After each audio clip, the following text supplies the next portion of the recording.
You want a pink elephant delivered in half an hour, we It's can true, arrange yeah. that. Yeah, I like pink. But as an individual, you're at zero tax, both income and capital gains. Within that flood, we managed to establish a company for $1.3 billion protocol and also receive a golden visa for one of the senior executives within these 4 days. It's all great to have the infrastructure in place, but if you don't navigate it in a smart way, if you make a mistake somewhere down the road, then it can really be detrimental. Why is Dubai the best place for crypto right now? So, Welcome to Crypto Gist. Today we are here with Irina Heaver, one of the best crypto lawyers in the world for Web3, if not the best. How are you? I'm very well. Thank you so much. You're always so kind. Irina, Thank you for having me. I'm very excited about this episode. We will talk about Token Launch, your more recent book, and the legal guide to doing business in the UAE. But let's go straight to the point. Why is Dubai the best place for crypto right now? And you've been here a long time as well. I've been here for 18 years. Dubai has been my home for 18 years. When I came here, I mean, we barely had buildings and coffee shops. I was just telling my colleagues how I'm lactose intolerant, so I had to go to a shop, buy like almond milk or something, or coconut milk, whatever it was, and then bring it to the coffee shop so they could make me coffee. We did not have that. And now look how far we went. I mean, there's nothing we don't have, and you want a pink elephant delivered in half an hour, we can arrange that. Yeah, I like pink elephants. And so why is Dubai the best place? So first of all, let's look at the connectivity, right? Yeah. We're literally 6 hours away from multi-billion people market, right? Asia, Africa, Europe.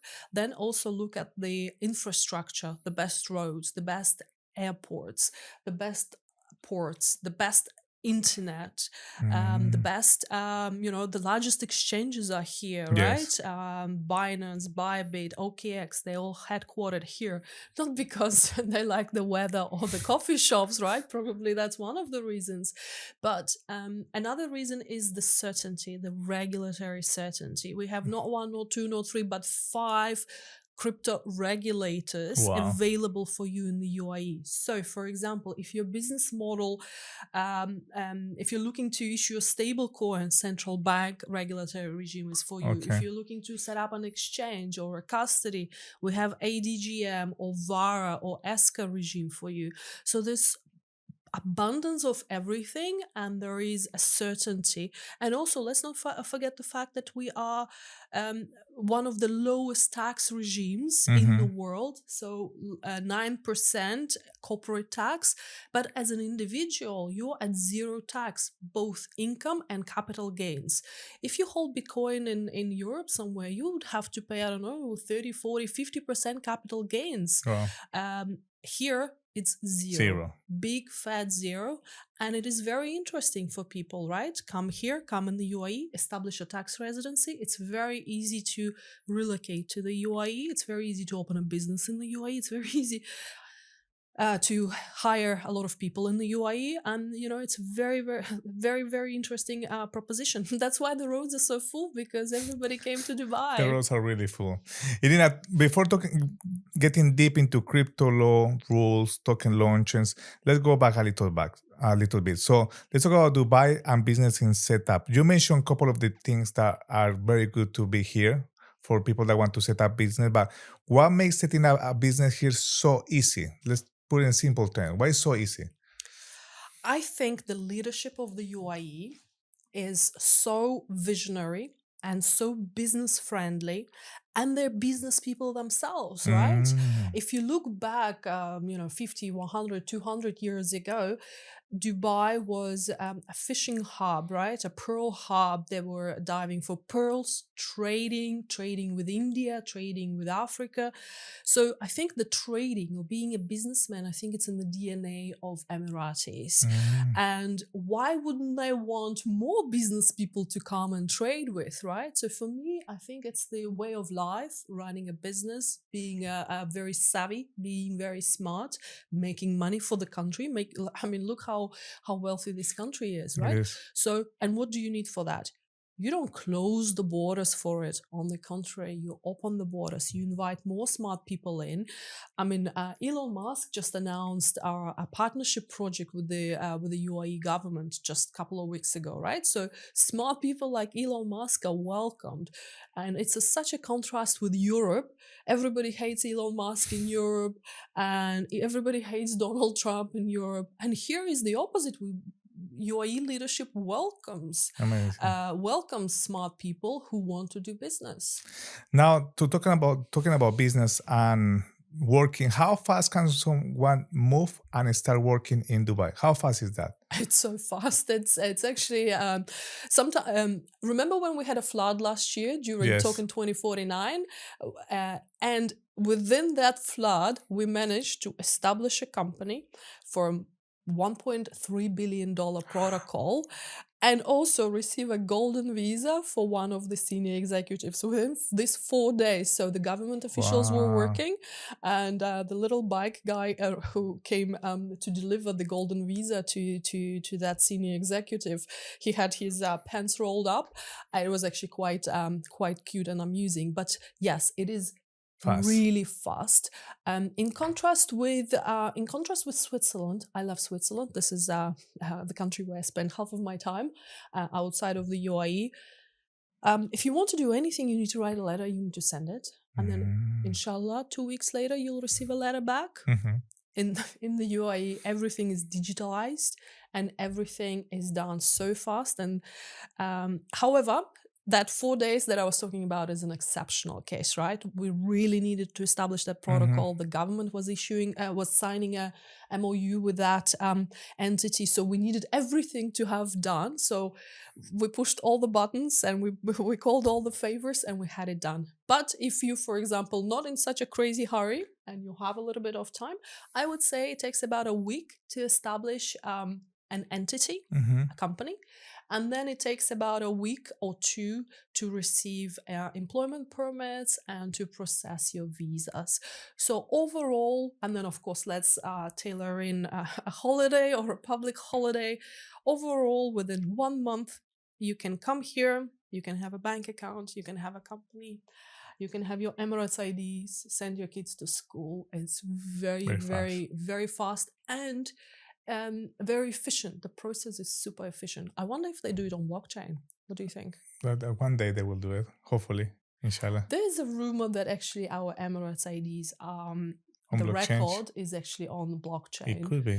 I don't know for sure, but the fact that everything happens so fast, although about 20 different authorities need to be involved, it can be on blockchain. And we don't know yet. We'll see. Now, talking about blockchain and crypto, so do you believe Dubai really is the most business-friendly place for crypto? It's definitely in the top 5 for sure. But for me, who's been here for such a long time, who knows how to navigate the regulators and the authorities, for me, it's a number 1 place. Because it's all great to have a certainty. It's all great to have the infrastructure in place. But if you don't navigate it in a smart way, if you make a mistake somewhere down the road, then it can really be detrimental. I actually issued just a hate article in Cointelegraph because there's so many consultants there who establish a business for crypto founders in the wrong way. And then this poor guy comes to us 6 months later to sort out the mess. And my hate article was addressed to those consultants. If you don't know crypto and Web3 business, don't get involved. Please don't ruin the lives of those founders, because I see that they spend months and months and months and pay tens and tens of thousands of dollars for nothing. So, and also the shout out to the crypto founders. We have fantastic consultants. There's so many great people and large communities in the UAE. Double check who you're planning to work with. Because unfortunately, if you make a small mistake in the beginning, it might take 6 months to set it up. We had a really bad case where a consultant established a cryptocurrency trading exchange in an economic free zone without all the permits and approvals from the financial regulators, from VASP regulators. Okay, yeah, that's not You good. don't want to know the consequences for the founders. And they assured that it was absolutely fine. And of course, the founders took the word for it. That was probably one of the most egregious cases that I've seen recently. And I'm not talking about the fact that, a company was set up with the wrong activity. That means that they cannot open a bank account. I'm not talking about many cases where we see a DEFCO, because when you're setting up a Web3 business, it's very often that you need a DEFCO. So we've seen a case where 3 different DEFCOs were set up and filings were done with the regulator as if they are a VASP business, although they're not. So then we had to go back and unwind all of that and remove all those applications, because that means if you're a VASP business, there are consequences, right, for being a VASP business. Means, if you call yourself a mushroom, get in a bucket, right? There's a funny expression in Russian language like that. So if you're calling yourself a VASP business, there are very heavy regulatory burdens for you to comply with down the road. But it wasn't a VASP business, it was a DEFCO. So we see, you name it, like we've seen it. It's actually quite I need to publish a book about what not to do. What not to do, or worst cases I've seen. How not to mess it up. In the last 9 years, yeah. And we've seen it pretty much everything. Irina, let's jump into crypto laws and rules, but also something that we have mentioned is Irina is also a contributor for Cointelegraph and Forbes. Yes. So that's very important, because you're not only a lawyer helping the day-to-day companies and people to establish the whole legal frame around Web3, but also you do a lot of publications. I love writing, so that's a childhood trauma. I wanted to be a journalist when I was a kid, and my family said, no, that is not a respectable profession. You need to be an engineer, doctor, or a lawyer. You pick one. So I picked the closest, being the lawyer. But now what I absolutely love writing and telling the story, right? Here's what happened. Do this, don't do that. And in Forbes, what I really like, why I write for Forbes International, not because I have too much free time on my hands, but because I really want to tell a story of the Middle East. Okay. I write specifically covering the Middle Eastern rules and regulations and what is happening in the crypto space in the Middle East. Believe it or not, people in Europe still think that in the UAE, women cannot leave home without the husband's approval. Believe it or not, every time I'm in Europe, people ask me, oh my God, you're a woman, you're blonde, how do you manage in the Middle East? And my answer is, wonderfully, thank you very much. So I write for Forbes International to tell a story of the successes that the Middle East has. So I write about everything about the Middle East. Recently I wrote an article about Oman and the huge Bitcoin mining operations. We had 2 million impressions on Twitter for that. Wow. It was very, people really liked reading about other parts of the world. A recent feature was about VARA and why the VARA started. Yes, we have VARA, we have the regulations, but for me it was very interesting to talk to them. Why? What is the background? How did it start? Yeah. Another feature we covered, DMCC Crypto Center. So speaking with the chairman, why did you start that? Don't you have better things to do in the world? Like, I'm sure there's, you're so busy with DMCC. Why are you supporting crypto entrepreneurs so passionately? And he told us his story. Stories are important, right? Yeah. Because this way you can really relay what is happening. And there's so many misconceptions about the Middle East, unfortunately. It is. Please keep writing, because actually one of the reasons why I got in love with the crypto space is because I read a book called Digital Gold by Nathaniel Popper, the untold story of Bitcoin. And he tell everybody, he's actually from the New York Post. He wrote this book, and I tell the whole story from how Satoshi started the code of P2P on Bitcoin, and how he connected to the community on emails and on Reddit, and how he got 2 developers to help him how to mine and to test the transactions. And then he go from there. Then he talk about Silk Road, and then he talked about the Bitcoin Foundation in New York. So he gave the whole storytelling until 2016, how Bitcoin was created. And that made me more fascinated about crypto. I'm a computer engineer and I know I understand about codes and all of that, which is a little bit boring. But when you have a storytelling, it's much better. Make people think way too much. I'm talking about, we talk about New York and US. Let's talk about, I know you've been traveling a lot the last few years and you've been in different conferences. You are yourself a Bitcoin maxi. Let's talk about Dubai's crypto rules compared to the US or Europe. I'm a little bit optimistic about the UAE, and I'm less optimistic about Europe because I think Europe is just digging its own grave with regards to technology. There's a meme that I really like. In Europe, we now have this bottle cap that doesn't come off. Yes. And somebody posted a picture of that and wrote like the greatest European engineering of the last century. Because literally this is what Europe is doing. Europe is publishing rules and regulations and attracting zero talent and zero businesses. It's very sad. Being European myself, it's very sad. But hey, that's the reality, right? If you lay in the bed, you made, right? Yeah. With the US, I'm very, very optimistic with the new administration coming in. I'm wearing red for Donald Trump, in addition to my love for the color. I think he's absolutely, this man is just incredible. You talked about the book that changed your life. I read the book, The Art of the Deal. Okay. When I was very, very young and very impressionable. And I was so impressed that I started buying derelict properties in Australia, repairing them and reselling them. And because I was so impressed by Trump's property developers, I was like, I'm going to be a property developer. It was very successful. It was that's how I made my first serious money, reading Trump's book. Didn't know that. Out of the Deal. And when we're doing a transaction, this is how I see it, we're making a deal. You have to win. We have to win. Everybody has to win. We're making a deal. So that's the book. I'm not saying I agree with everything Trump is doing. Of course not. This guy can really go crazy there. But hey, I think overall he will make things better with regards to the crypto in the US for sure. Yes. But he also, how do you know that a politician is lying? His lips are moving, right? He promised the crypto council.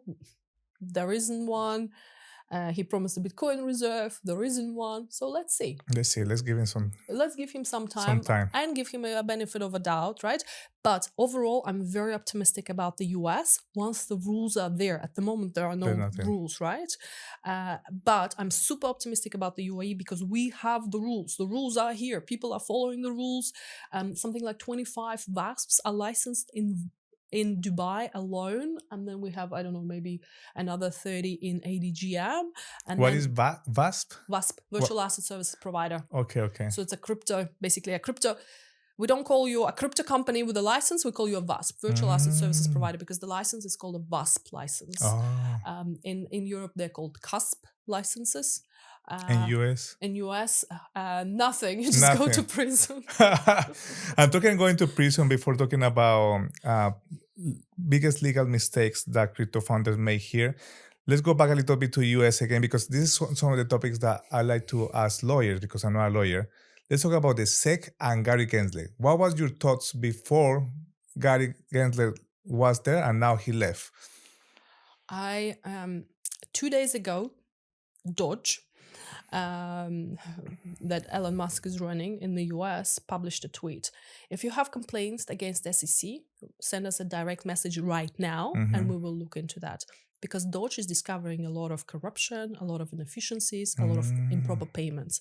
So I send them a text message. I send them a direct message. I can read it out if you want. Yeah. But basically I said, I have no complaints against SEC. SEC has been #1 marketing promoter for Dubai. Every time they put somebody in prison, every time they send a wealth notice, every time they bully a crypto founder, he packs his bags and he moves to Dubai. So I actually said I have no complaints against SEC. I give them 5-star performance because every time they put somebody in prison, 20 more founders Move to Dubai. moved to Dubai, and I'm very, very grateful for that. But I assume that things will change. Yeah. So I'm very happy with the SEC's and Gary Gensler performance. Okay. I mean, it's bad for the US, but very good for us. The rest. Okay, that's a good. I like the answer. Different. I never expect this answer, which is very bullish into the UA. Now let's talk about people ending up in prison, right? So, what the biggest legal mistake crypto founders make either here or in other countries? Let's talk about here so people understand when they move here, they have to do the right thing. Yes. So first of all, operating a VASP company or VASP business without a VASP license. The consequences can be quite severe. Fines, and the fines are very high. And also there's a criminal liability for shareholders, directors, and managers. Even if you're an employee of the company and you're a manager of the company, there's a criminal liability for you. Wow. So first of all, do not operate a VASP business without a VASP license. That goes without saying, but sometimes we'll have to say it.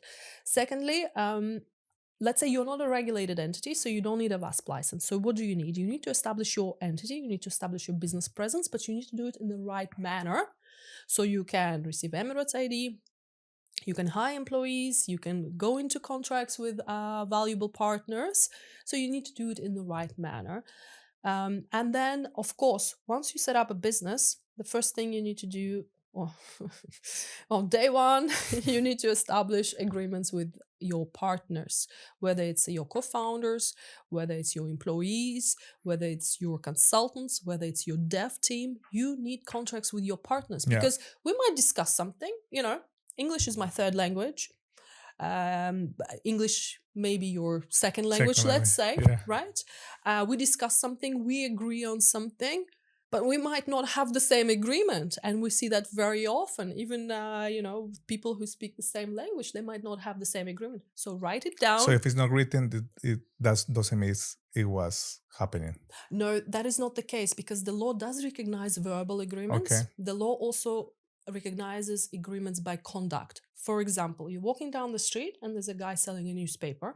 You give him $1, you take a newspaper. That's an agreement by conduct. Okay. The law recognizes that. However, when it comes to proving what was the agreement, you can't recreate the conduct, or you basically can show WhatsApp messages, right?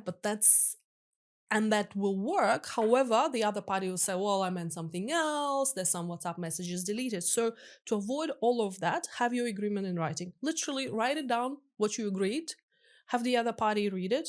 It doesn't have to be fancy. It doesn't have to be, you don't need to go to a tier 1 law firm in the IFC that charges you $3,000 an hour. You don't need to do that. You can do it yourself. Sign and put it somewhere safe. Because it's another thing. You might have an agreement, but then you forgot to save it, copy it, or otherwise. Or sign it. Or sign it, yeah. That is always an option. So have an agreement between your team. Another thing which is rather important is continuous compliance. Once you set up a company, there are the consequences, right? You have to register the Federal Tax Authority. You need to obtain labor permits. So there's continuing obligations that you need to comply with, and we cover all of that in our book that we specifically wrote for crypto, Bitcoin, and Web3 founders. It's specifically, so it's how to do business in the UAE, and specifically if you're a Bitcoin, crypto, or Web3 founder. So you set up a company, fantastic. How to do that? We'll talk about this. How to get all the IDs. How to get all the agreements in place, and then what's next, right? Because that's just step number one. There's more steps along the way. Irina, let me ask you something, because I want everybody that's watching this podcast or listening. So I'm a founder, right? So I have this idea. Let's say I want to create a DeFi solution, or I want to create a gamified solution, or I want to create a layer 1 or layer 2. You name it. So when the people move here, you say they have to have the license, right? Let's say I want to create a DeFi solution. Just for an example, do I need a license right away, or how it works? Because most of the founders, this is happening a lot in crypto. People, when they are building a project in crypto, they focus too much in their product and service what they're building that they don't listen to other party, right? And they think it's the best idea, the best project. That happened to everybody. It's their baby. But they don't listen to regulators or lawyers, you know? Mhm. So if somebody's creating an example, a DeFi Mhm. platform, what they will need, like Mhm. 3 things that will need. 8 things actually. 8 things. we actually laid it out, and there's 8 things you need. So step number 1, you need, when you're setting up a Web3 project, step number 1 is to really understand your own business model, because we see it quite often. You talk to founders and they want to do this, and then they want to do that, and then they do everything. They want to conquer the world. That is fantastic. That's why we love the founders, because they want to conquer the world. But you have to start with something, right? Don't swallow the elephant, just bite a little bit. So first, understand your own business model and have a deck, have a presentation, have something, right? So it's on the paper, because you can have all the thoughts in your head, but put it on the paper. Secondly, you need to understand if any aspects of this business model that you just put on the paper is regulated as a VASP or regulated as a financial services. Then, third step, you need to think, where will you establish your corporate entities? Because maybe if you're building a DEX, maybe UAE is not the best jurisdiction for you. Maybe Panama is a great jurisdiction for you. Maybe Switzerland is a great jurisdiction for you. So we work across 60 jurisdictions because blockchain has no borders, crypto has no borders, but countries have borders. That's why we have to go outside of the country borders to do what the founder wants to do. So the third step was to set up to see what sort of corporate structure you need. And when you're building a Web3 and crypto business, it's not, you just don't need one company. Sometimes you need a token issuer, sometimes you need a holding company, sometimes you need an SPV, sometimes you need a regulated entity, sometimes you need a DevCo, an OpCo, so sometimes you need a DAO legal wrapper.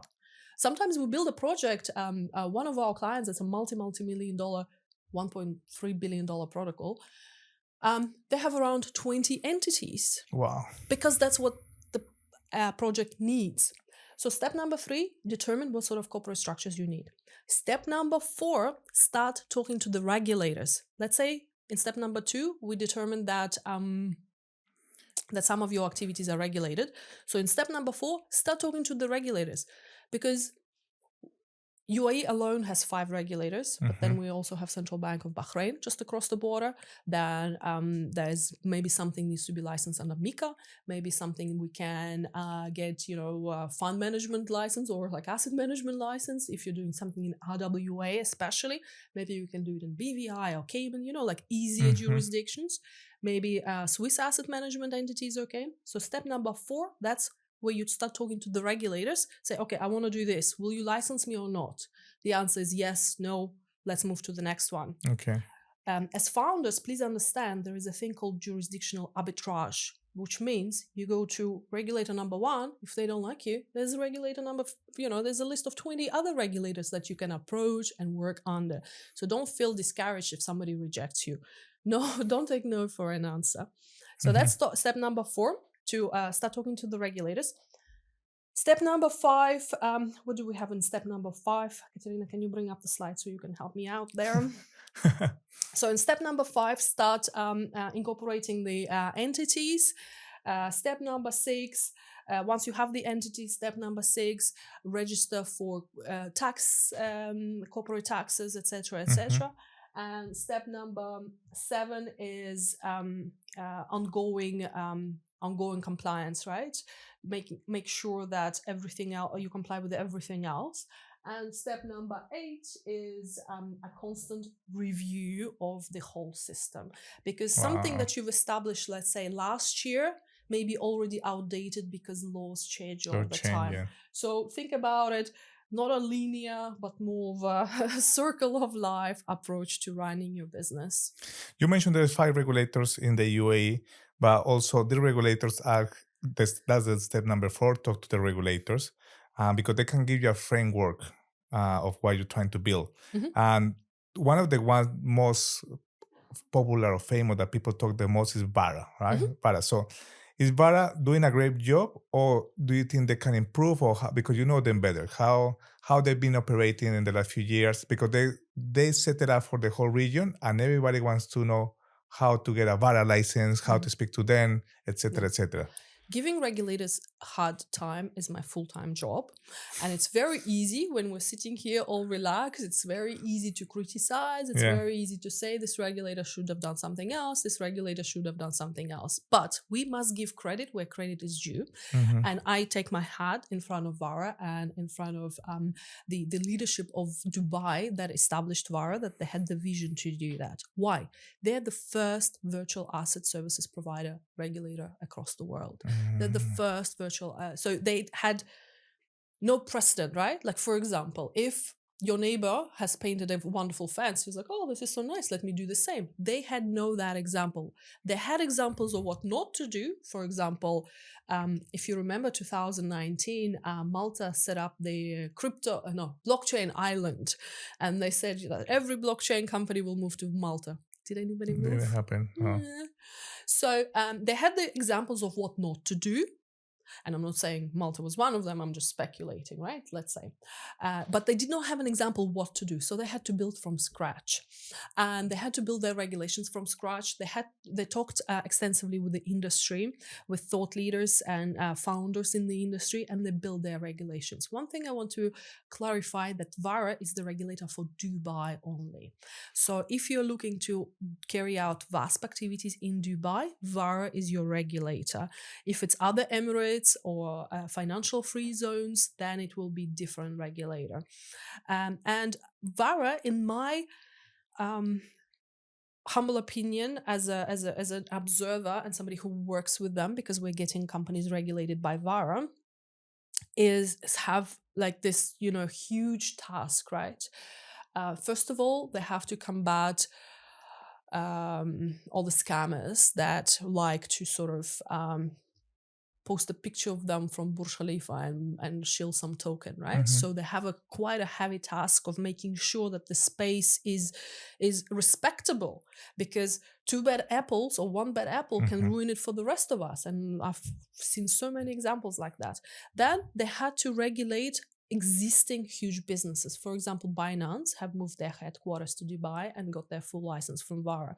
Binance has a history of 6 years operating prior to that, right? So they need to be comfortable, and kudos to Binance, they had to get all their ducks in the row in order to make the regulator comfortable. Because believe me, 2018, 19, 20 was a wild, wild west for crypto exchanges. I set up a crypto exchange, Bitcoin Middle East Exchange, here in Dubai in 2017. I exited just before the pandemic. It was a wild west. We could do whatever we wanted. There were no rules. There were no regulations. No KYC, nothing. Well, there was no requirements. Did we have it? Yes, of course. Being an attorney and also understanding the financial services, we had to implement like the bare basic minimal, but there was nothing. It was a wild west. So huge kudos to VARA for regulating an exchange with a history of running in the Wild West environment, and huge kudos to Binance for getting their ducks in the row, because they were in this Wild West. Same with OKX, same with Bybit, right? Yes. So they have, like, I would not want to be in the shoes of VARA for sure. That is a really difficult job. And then, of course, there's smarty pants like you and I sitting here is like, oh, this license should be issued, this license should not be issued, right? It's easy. It's easy to criticize, and it's not easy to actually execute such a difficult task of regulating something that has no precedent. Bitcoin has no precedent. So yeah, well, I didn't think that way, but thank you so much for clarifying. Now, talking about laws, I have two questions in this one, but let's make it more general. So, is there any laws coming that people should know about, especially in the UAE, obviously for crypto and Web3? So there are laws coming all the time, and one of the things as lawyers in the UAE, we don't get like a heads up notice. The laws are implemented very fast. There's very little there's very little notice we get, and then we have to study and understand, and how that also works with other existing laws. But recently, for example, last year, and we published a report summarizing 2024, there's a lot of regulatory developments that happened there. One of the biggest things is the payment tokens regulations by the central bank, establishing a regime for issuing AD-backed stablecoins, and also prohibiting the payments in virtual assets for goods and services in the UAE within 12 months.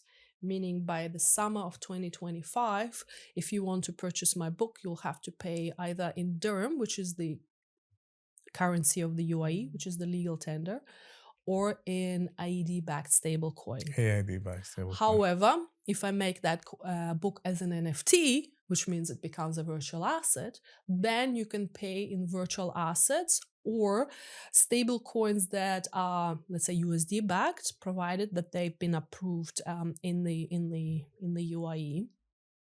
So that, I think, is one of the things that people don't grasp, because at the moment you can, you see an ad on Sheikh Zayed Road, buy this property in Bitcoin, buy this car in Bitcoin. So by summer 2025, everybody who's doing business in the UAE will need to review how they can or cannot accept crypto payments for their goods and services. There are, of course, exceptions in that law. For example, if you're in a financial free zone and other sort of exceptions, but UAE dirham is the currency of the country, and only approved AD stablecoins can be used as a payment method for goods and services in the UAE. Okay, let's talk about that AAD stablecoins. So is that going to happen soon? Is happening? How is it going to be distributed? Is by the central bank? They're going to speak to the exchanges? Is going to be decentralized? How is it going to work? I don't know. No idea. I have no idea. But they're putting something together, right? Well, they have to. The law is here, so they will have to. There are a couple of banks that already been approved as a stablecoin issuer, I think 3 or 4. And M-Bank, which is a digital bank, it's a local bank, so it's a community bank, means they don't have, means you cannot use them to send dollars to China. It's a community bank, means you can only locally, right within UAE. So they announced a dirham-backed stablecoin. There's no news. Then some large VC fund in partnership with Tether announced a stablecoin, but there's no news yet. I'm sure there's a lot of work happening in the background. I'm sure. Because the stablecoins market is very lucrative. Look at Tether; they've done 13 billion in profit. But it's still a lot of money. Still a lot of money.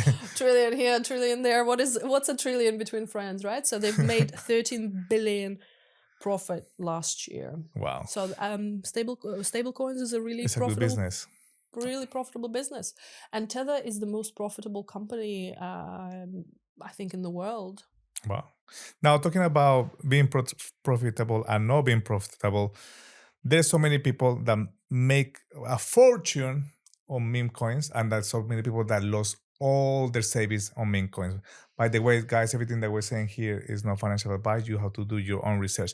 But let's talk about meme coins, because I read a couple of articles about UAE is obviously telling their citizens to be careful with memes because they're highly risk. But then we have the UAE, and then we have the president of the United States, Trump, doing his own meme, and then we have the president of Argentina, Milei, endorsing a meme. So how do people sit in the middle and say, okay, if Trump is launching a meme coin, and then this guy here in Abu Dhabi launching his own meme coin, how are we going to get in the middle? It's a crazy world, right? And we're here to observe it. So around 2 years ago, a friend of mine, a journalist, was hosting a Twitter space, and I was literally at an event. It was 9 or 10 o'clock here in Dubai. I came home and I love Twitter I see you. Spaces. That's how I met you. I always see this girl I with a red suit on Twitter I Space love everywhere. Twitter Spaces because you can do something, right? And then there's people are fighting about something. I find it very interesting. And there's some Twitter Spaces are very, very useful. I mean, you learn the latest news on Twitter right now. You don't, I mean, who has a television at home? So, and I joined that Twitter Space. It was about meme coins. And I joined with the best intention to tell people, guys, I'm all for meme coins. It's fun. It's actually like I find it hilarious, right? You want to do a meme, you want to do a token, there's a You need community, $3 to create a you meme. can laugh at it. And it was 2 years ago, so you needed a little bit more. We didn't Yes. have pump fun. We did not have that. And I joined with the best intention to actually defend the meme community because my journalist friend was giving them a really, really hard time. And but I guess my sarcasm is not translated very well. And when I was trying to tell people, look, if you want to like gamble, that's fine, but don't put your children's educational fund into meme coins because you will lose it. We all know all this coins don't really have a longevity, right? They're not here in the long term. The insiders are making money, the founding team are making money. But if you're having fun, if you're looking to gamble $100, why not? So that was my intention to join this Twitter space to actually defend the people who like to meme coin. Fine, let them do that. I don't smoke, but if you smoke, who am I to tell you what to do? But at the same time, talking to the meme coiners, I was like, guys, be careful. You want to gamble? Who is anybody to tell you what to do? But don't lose your money because all of that will go to zero. And of course, some smartass took my 20-minute monologue and cut it out in a way that basically that's not what I said. So it got shared widely on Twitter. My children received death threats. People were showing up at my. People were sending me messages saying that they will meet me at my office because. So they doxed my location. They doxed they doxed my office location. People were messaging to the IFC regulator. I don't know what. I guess people don't understand that we have more than one regulator demanding to see my legal license if I'm a fake lawyer and all of that. There were people messaging me saying they know the kindergarten that my kids go and they will cut their throats. Wow. So that continued. And some of the Dubai's KOLs were fueling that. I have the screenshot and I have the patience to basically take it further when the time is right. Time is not right now. That was a horrible. I had to shut down my Twitter for a while. I had to shut down my websites. But it's actually not nice when even if I have an opinion that I don't agree with your token, right? Let's say I don't like your token. You have a token, I hate it. Okay.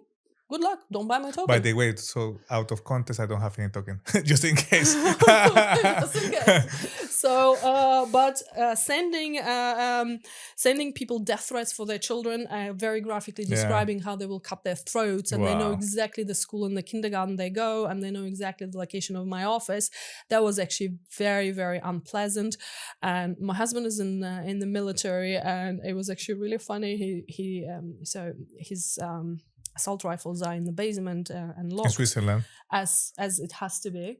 So he took them down, he cleaned them out, he took the ammo down, and he goes, those meme coiners gonna get it. And it's actually cool. It was actually quite I'm laughing now, but it was a very, very stressful time for the whole family. Very unnecessary, very not needed. Everything was taken out of context. So what do I think about meme coins? Not a fan. No financial advice on your research. No, not a fan. Not a fan anymore. Yeah, not a fan anymore. I mean, I was absolutely gobsmacked when I saw Trump issued his meme coin. I did not expect the president of the, free world to engage in such a degenerate behavior. Then Melania followed up with her meme coin. That is a degenerate behavior in my opinion. Okay. And what do you think about Dubai or UAE going to implement something? I protect. completely agree with the warning that was issued. Mhm. It is absolutely correct warning. Maybe they should have made it heavier as a Okay. warning, because there was a report that 99.8% of people who engage in meme coin lose their money, and only the small percentage, like 0.5% or 0.2%, whatever, basically the insiders and the people who launch, they're the only one who are making money. Basically, you launch your meme coin, you dump it on retail, you take the money, you go back. Stool Presidente was his name, issued like 3 or 4 meme coins in the last week, and he was calling them greed, and he was literally issuing a coin, dumping it on retail, and he's continuing doing that, and he's getting away with that. Now, is that good for the crypto space? No, it's not good. I don't think so. No. Is this a healthy behavior? I don't think so.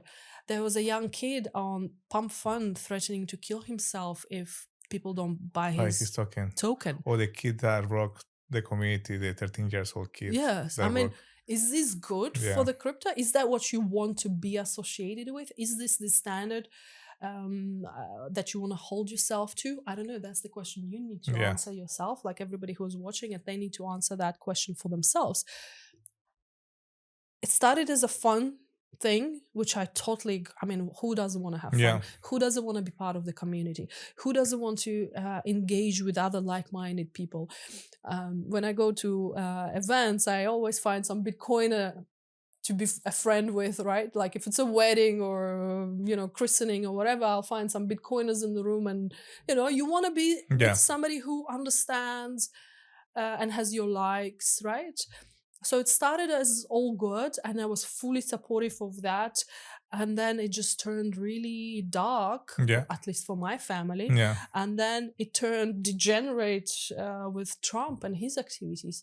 So it's very, very confusing space to be in right now.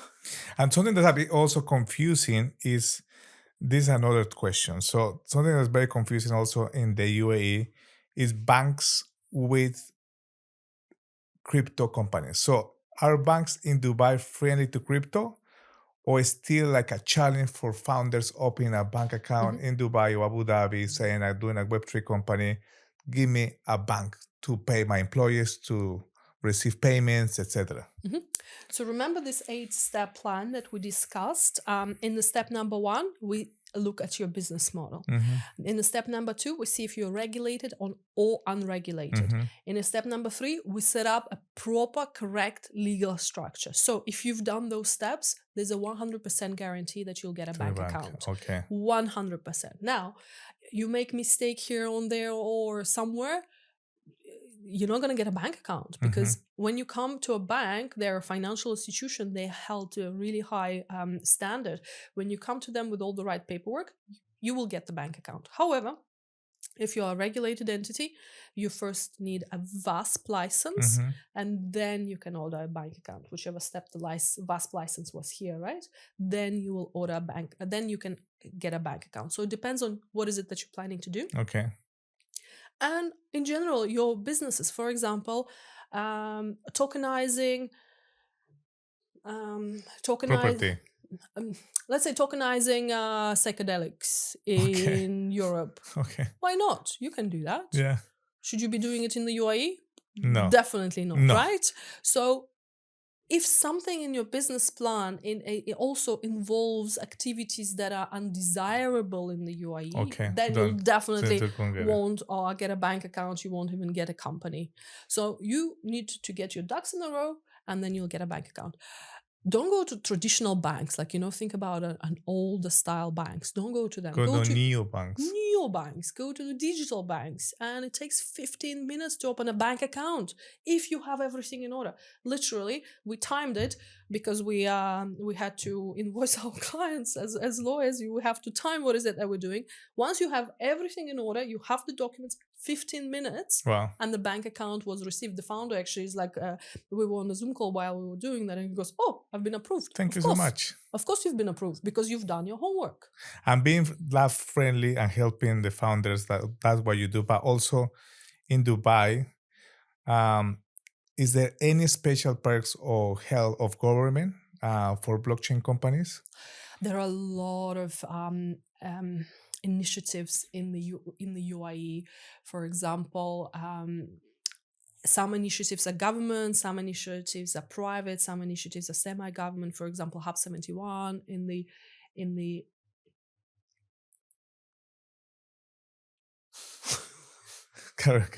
for example, Hub 71 in the UAE, in Abu Dhabi, for example, various like digital initiatives in Dubai, nothing comes to my mind, but there's a lot actually. The MCC Crypto Center, for example, as an initiative, they introduce you to various partners and they allow you to have access to various resources. So there's a lot of initiatives, and if where's the way, there is a will, right? Where's the will, there is a way. So if you find you are in need of a support, you will find it here, right? And also a lot of VC funds are running support initiatives. Okay. My friends at New Tribe Ventures running large events all the time, introducing community with each other, making sure, okay, you get this partnership, you get that partnership. Also, they're doing a lot of mentorship. A project we supported the other day needed tokenomics reviewed. So the analysts from New Tribe reviewed the tokenomics and advised on the better way to structure it, because they see, I don't know, 100 tokenomic structures a week, right? Yeah. So there's a lot of really friendly VCs and really friendly initiatives in the UAE for sure. Yes. And of course, knowing KOLs is very important. Okay. You know one KOL, you basically know everyone. People like yourself. When you're moving to UAE, first thing is like make friends with community leaders, right? Respectable community leaders. Respectable community leaders. And in my assessment, you're a respectable community member. So making friends with you, getting to know you, and then going from there. That's quite important. Thank you so much, Irina. Now, talking about, obviously, people can get help here from different entity regulators, also KOLs, VCs. But let's talk about what is a great crypto business success story in Dubai that you have seen that it changed people's life or the community. Any success story in crypto that you have seen here? I want to mention my friend Talal. He's a co-founder at CoinMina. Okay.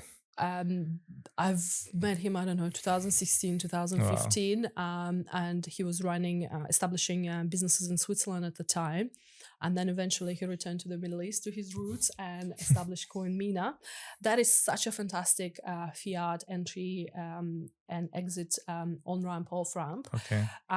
I sell 2,000 USDT. I receive it in my bank account in under 1 hour. Wow. That is amazing, because if you were like stuck somewhere, I was stuck in a foreign country, and Mashrek decided to disable my credit cards because they thought maybe something funny going on. So I was stuck there literally without my credit card. So I quickly sold crypto. It got into my bank account and I could pay for a hotel. Very, very useful. Big kudos to Talal and his team at CoinMina. And I think CoinMina is one of those regional huge successes, because imagine establishing an exchange while Binance is moving in, right? That huge monster of a business, the largest crypto, how many 250 million users they have right now. And Talal and his team is like the it's the what's the story, something and Goliath, David and Goliath. Yeah, so for me, CoinMina is that amazing success that they did not take on the Goliath. They are working together because their value proposition is very different. And I think, if somebody should receive an Entrepreneur of the Year, Talal and the success is just, I will check it out, because that's actually one of the biggest struggles for people that work in crypto, even if you're doing marketing, regulations, debts, whatever. People get paid in crypto and then doing the off-ramp, on-ramp, and then going to pay for your rent. It's the biggest struggle. So if they did that for the people in the region, that's quite amazing. I will check. And we cover that in our book, all the useful tips, right? You get paid in crypto, your salary, how to get into fiat so you can pay for your book. You're gonna get the signed copy once it's published right away. And all the tips and tricks are in there, because exactly, some people go to some under the table exchanges, they bring cash and all of that. I am a little bit suspicious of that, and a lot of my clients actually got ripped off with those with those undercover exchanges. Like Doji OTCs. Doji OTCs, right? Do not go to Doji OTCs. Just trying to use regulated crypto exchanges. Sure. At least. Unless you want to get scammed. Yeah. But maybe you like getting scammed. I don't know. We don't know. No, now let's talk about myths about working in Dubai, and then we talk about visa for crypto entrepreneurs. So is there any myth about working in Dubai that you have heard from people from Europe and stuff like that? A myth, like it's not real. Hey, it's true that in Dubai you have to have a Emirati business partner to operate, stuff like that. There's a lot of really funny ones, and I get them all the time. When I meet people in Europe and they find out I work in the UAE, they ask me, "You're a woman. How can you work in the UAE? Are you even allowed to work? How can you leave the home? Can you drive?" Really, really bizarre, really, really bizarre, outdated ideas. Yes, women can work here. Unfortunately, I wish it wasn't the case. Unfortunately, I have to leave the home. I wish it wasn't the case, but yes. Also, funny things. Yes, so you mentioned having a 51% partner. So that law has been abolished for most of the industries. I think 2 or 3 left, like some strategic sector ones, right? Like running an oil and gas company and a telecoms and a bank, right? Yeah. There you still need to have local partnership. But everything else you don't need at all. You can do it fully as a foreign investor. Other myths is, of course, that we have no culture, we have no soul, everybody's here to rip you off, and it's full of scammers. Like, it's a really strange. Every time you mention on Twitter that you work or live in Dubai, there's like 600 comments of people how Dubai is like the worst place in the world. Yeah, but because they haven't been here. And that's the thing. Or they were here and they got scammed by a nice person. Well, that's the thing. Maybe there's good apples and bad apples in all the countries. Maybe they have not been here. Most of them have not been here. And actually, with my friend Alex at Solana, what we do is we team up to irritate and to annoy more of these people, because it's fantastic for your engagement. Every time you say what a fantastic place Dubai is, there's 600 people hating on you. Fantastic for your engagement. Now, let's talk about something that you are actually engaging in a good way. And I remember you told me about this story about you meeting, well, you had a meeting with the ruler of Ras Al Khaimah, right? Correct? And then you are one of the few people that have shake his hand. I don't think I'm one of the few people who shook his hand, but one of the myths or misconceptions that as a woman you're somehow inferior and no man will shake your hand. So I show that picture meeting His Highness, the ruler of Ras Al Khaimah, where he comes up to me and he shakes my hand to welcome. We had a crypto majlis 2 years ago where he invited crypto leaders and discussed various initiatives that were happening. And I show that picture. It's like, well, the ruler is shaking my hand, so if somebody doesn't want to shake my hand, you know what, I'm okay with that. And it's one of the misconceptions that as a woman you're somehow inferior, or I don't know, or also, yes, there is a religious connotation to that. A strange man should not touch a woman. Yes, of course, there's a religious respect to that, but in a business environment, everybody is equal, right? And we were not in a religious environment, we were in a business environment. And in business environment, men shake your hands, rulers shake your hands, prime ministers and presidents, heads of central banks shake my hand. So I don't, that's just outdated. But of course, in the religious environment, it's different, right?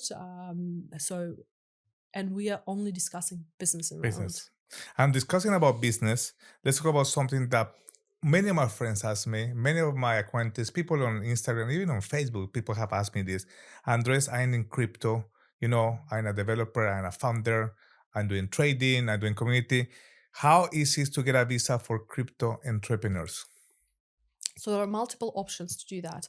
Option number one, and the most common one, is that you set up a company and then the company sponsors you and you have a 2-year employment visa. Then there's a freelance permit that you can also obtain, and you can renew it every year, which is very bureaucratic. I mean, imagine every year you have to renew all the paperwork, quite intensive. And another thing is, if your Emirates ID expired, the banks will lock the access to your bank account till you renew it, and your phone number will be cancelled if you're within a certain period of time, right? Yes. They give you notices. It doesn't happen overnight, but let's say you're traveling, right? And that happened to me personally. My phone company just shut down my phone number, and you have everything connected to your phone number. It was very SMS inconvenient. exchanges, everything. Yeah, Karim. it was very inconvenient. So I have a new number now, and some people asking why I block them. When you have a new phone number, they can't reach me, right? I haven't. I just have a new phone number.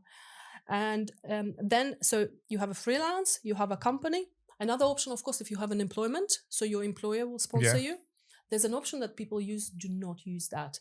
There are shops that basically sell you visas under their sponsorships. Do not do that. We had a lot of people who got in trouble because, let's say, that shop runs away, or the owner getting legal issues. That means all of your visa permits are frozen until the owner sorts out their issues. That can take a year. And they cannot apply for a new visa. You can't even travel.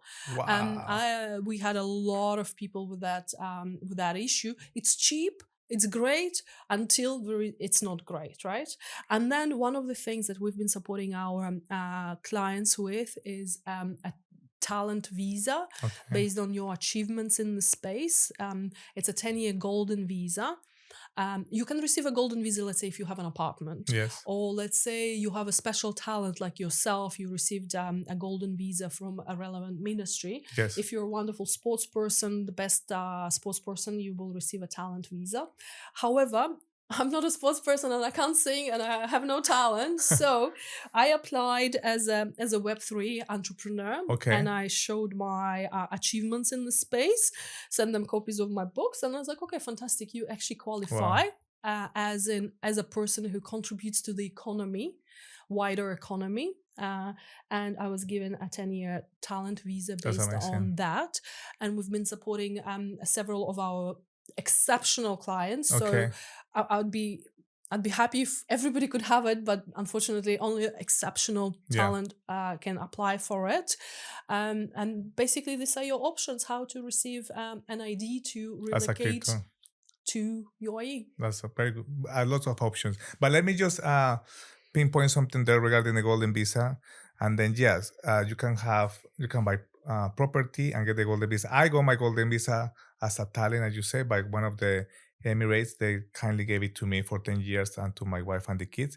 But the one that you say talent is for blockchain, right? So people that have contributed into the Web3 blockchain industry and can prove and show they have done it, like you with your legal firm. You have helped so many entrepreneurs in the UAE with different aspects, but also somebody, for example, is a good dev, has built a lot of layer ones exchanges, or also they have worked for a big company and they have a massive community. So what is a talent in Web3 and blockchain? So people can understand, I have 1,000 followers on Twitter, I have talent. So just to be clear with people that probably are asking how I can apply.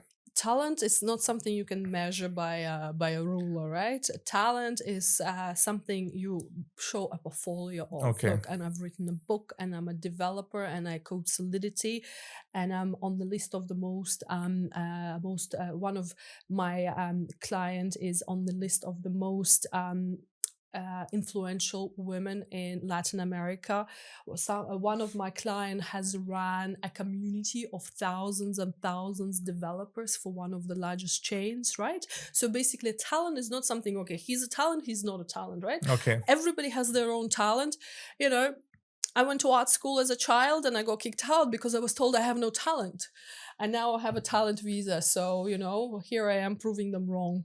Okay. And now I have something to wrap it up, and people will find this very, very educational. What should every crypto entrepreneur move to Dubai? If you want to be in a place that is adopting and permitting cutting edge technology, if you want to be in a place where the regulators speak your language because they're native crypto regulators and they want you here, if you want to be in the place where the leadership wants you here and allows you to relocate here literally within 4 or 5 days to get all your paperwork in order, if you want to be in a place that is full of venture capital, if you're full of government initiatives, if you want to be in a place with amazing airport connectivity where you can fly home to see your cousins and your grandma, then UAE and Dubai particularly is your location. Another thing, think about that. In the 16th century, you probably wanted to be, if you were a young business person, in the 16th century, you wanted to be in Portugal because there was a massive, seagoing empire. In the 17th century, you probably would wanted to be, I don't know what was hot at that time, let's say Holland. In 18th century, you would wanted to be in London because this is where the Industrial Revolution was happening. You were at the cutting edge of business innovation, regulations, and technology. And now, 2025, this place is Dubai. Dubai. So, Habibi, come to Dubai. Habibi, don't come to Dubai. The traffic is shit already. Irina, has been amazing having you in CryptoGist. Thank you so much for all the efforts and all the good job that you do for the industry. And thank you so much for bringing the books. Yeah, we did not talk about the token launch.